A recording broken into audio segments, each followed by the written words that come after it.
Good morning, and I know you heard from the coordinators, and so just I think overall just excited about the week upcoming, the preparation, getting ready for a very good Georgia team, one that's undefeated, going to Athens, Georgia. Going to be a great atmosphere, great environment. Something our guys are looking forward to. You can tell just with the way we've had practices here at the end of the last week, yesterday, just high energy and looking forward to the challenge. All right, thanks, Coach. Let's start with Nick, front right. Yeah, do you expect Jam to be able to go for the game? I do. I do expect him to go. He practiced yesterday. Been building up last week his volume, and so expect him to play. Jumping over to the left side, Chase. Staying with Jam Miller, what does his pass protection ability bring to the running backs, especially in a game like this where you're playing a really physical defense on the road? Yeah, no question that Jam's a complete back all around, not just what you see with him carrying the football, but in his pass protection, both the responsibility and the ability to get the job done physically as well. So he's very important that way. He's someone that we trust at the highest level, and just in fall camp and spring ball, goes back to last year. He's just been super consistent as a pass protector, not just as a guy who can carry the football. Let's go to Jamie on the front right. Hey, Coach, how important is discipline in a game like this where penalties, mistakes, and crowd noise could swing momentum? Yeah, I mean, not every game, but a lot of these games that you have in the SEC come down to one possession, and going into the fourth quarter. And when you have games that are that close, it's a play here, a play there that keeps the drive alive. A lot of times it comes down to penalties. Obviously, there's an execution piece that is really important throughout the game, but you don't know when that penalty is. Is it the one that extends the drive in the first quarter, the fourth quarter? You got to be able to be focused and be disciplined for 4 quarters and more if needed. Staying on the right side, let's go to Charlie next. Yeah, Coach Womack said that Tim's going to be able to go, Tim Keenan's going to be able to go this week. Just what kind of boost does that give your defense up front? Yeah, I think in a couple of ways. I mean, he's voted team captain for a reason, and so the energy he's brought, the last even 2 to 3 weeks, just, his juice, and he's that way naturally. He loves this place. I think, his perspective of being on the sideline has brought another level of energy to him that our defense and our whole team can really has responded to. And then on top of it, he's a big anchor, big body in there that can kind of hold down the line of scrimmage, get a push in the pocket on pass plays, and so it's good to have him back. And he's had a couple good days here and continue to build here through the week of practice is what we're expecting. Go to Kennington, back right.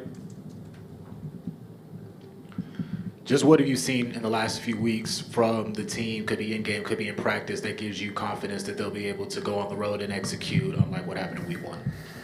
Yeah, whatever we've asked of this group, they've just been so coachable, and I think talking through and going through what we've experienced together. You got to prove it on the football field, but just the way that they want to respond in practice, I think, has carried over into what we've done, at least in these home games, these last 2 weeks. And so, we got to be resilient. We know there's going to be storms that we're going to have to weather in the SEC, on the road, and you got to do it. No one else is going to go do it for you. I know there's a high want-to factor that this group has. Again, they've shown it in the work. They've shown it in their preparation, and that's the key. Really just prepare, invest, and do everything you can to be confident and do something special together. And so, just ask these guys to empty the tank every single day, and they've done that, and that's what we got to do on Saturday. But we're going to have to be resilient, and understand that adversity against good football teams is going to happen, and know what our response is going to be, choose our response, and understand what that looks like even now, not just when it happens. Jumping to the left side, let's go to Colin. Kind of in that same vein, has there been a change in conversation, a change in schedule when it comes to approaching games on the road, especially heading into this week, maybe compared to week 1? I mean, I think you do the same things. You might tweak something here and there, but I think it still comes down to, your preparation and execution. every game's a little different depending on how far you travel and all that, where you're staying, and that's a lot of the times how the coordination of the schedule, might be impacted. And so for us, the flight and then the drive the next morning, that's going to be different than it is in some other cities that we go to.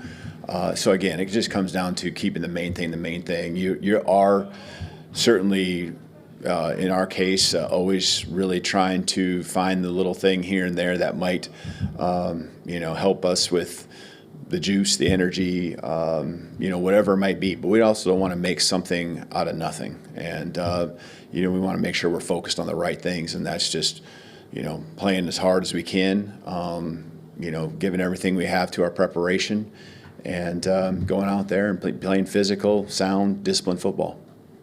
Let's go to Emily Grace, front left. Coach, in what ways have you seen your players maintain the level of intensity and focus that you expect through the bye and preparation for Georgia? Mm-hmm. Yeah, what I've asked them to do is just really look at their process, and this is the way it should always be. Just really kind of similar and adding to the question that was just asked about even what we're doing on road trips and things like that.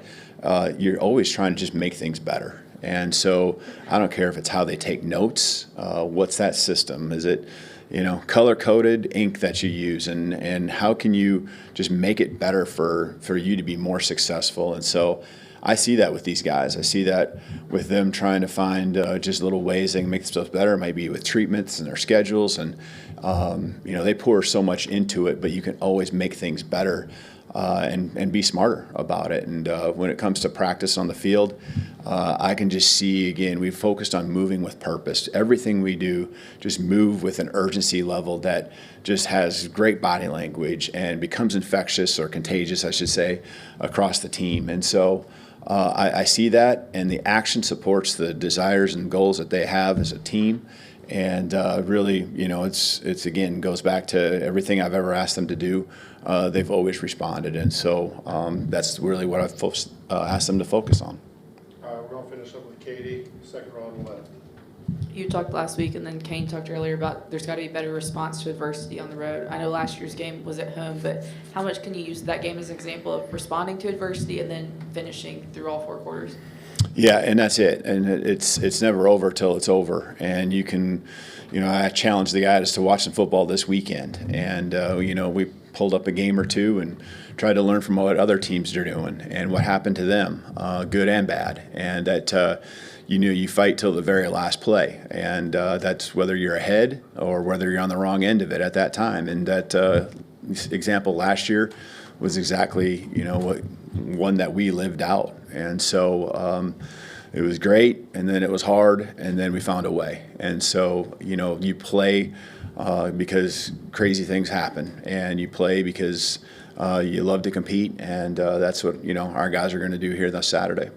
All right, thank you, Coach. Thank you.